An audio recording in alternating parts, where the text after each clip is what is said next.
കനത്ത മഴയിലും മലവെള്ളപ്പാച്ചിലും വീട് വിടേണ്ടി വന്ന കുടുംബം ഇപ്പോഴും കഴിയുന്നത് വാടക വീട്ടിൽ. ഒഴുകിയെത്തിയ ഭീമൻ കല്ലുകളും മറ്റും മാറ്റി വീട് താമസയോഗ്യമാക്കാമെന്ന് ദുരന്ത നിവാരണ അതോറിറ്റി ഉറപ്പു നൽകിയിരുന്നെങ്കിലും ഇതുവരെ ഒന്നും നടന്നിട്ടില്ല. കഴിഞ്ഞ 1.5 മാസമായി വാടക വീട്ടിലാണ് കാക്കനാട് കുസുമഗിരി പകിടപ്പറമ്പിൽ സാമുവൽ ജോർജും കുടുംബവും. കഴിഞ്ഞ മാസം അവസാനം പെയ്ത കനത്ത മഴയിലും മലവെള്ളപ്പാച്ചിലിലുമാണ് കുസുമഗിരി പകിടപ്പറമ്പിൽ സാമുവൽ ജോർജിന്റെ വീടിന് കേടുപാടുകൾ പറ്റിയത്. 1 മാസത്തിലധികമായി 5 കുടുംബം വാടക വീട്ടിലാണ് കഴിയുന്നത്. ഇനി വീട്ടിലേക്ക് മടങ്ങണമെങ്കിൽ അധികാരികൾ കണ്ണു തുറക്കണം. ദുരന്ത നിവാരണ ഫണ്ടിൽ നിന്ന് അത് മാറ്റി തരുമെന്നിങ്ങനെ ഒരു വാക്ക് പറഞ്ഞിരുന്നു. ഇന്നുവരെ ഒരു നടപടി ഉണ്ടായിട്ടില്ല.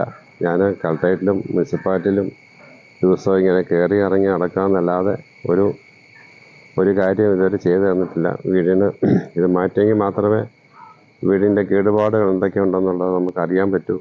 ഈ വീട് ഈ അവസ്ഥയിലായതോടെ നഗരസഭാധികൃതരും റവന്യൂ ഉദ്യോഗസ്ഥരുമാണ് ഇവിടുന്ന് താമസം മാറാൻ കുടുംബത്തോട് നിർദ്ദേശിച്ചത്. ഉമാ തോമസ് MLA ഇടപെട്ടതിന് പിന്നാലെയാണ് 2 ആഴ്ചക്കകം കോൺക്രീറ്റ് പാളികളും കല്ലും മണ്ണും നീക്കി വീട് താമസയോഗ്യമാക്കാമെന്ന് ജില്ലാ ദുരന്ത നിവാരണ അതോറിറ്റി ഉറപ്പു നൽകിയത്. അവശിഷ്ടങ്ങൾ മാറ്റിയാലേ അറ്റകുറ്റപ്പണി നടത്താനാകുകയുള്ളൂ. എത്രയും വേഗത്തിൽ അധികൃതർ ഇടപെടണമെന്നാണ് കുടുംബത്തിന്റെ ആവശ്യം. മീഡിയ 1 കൊച്ചി.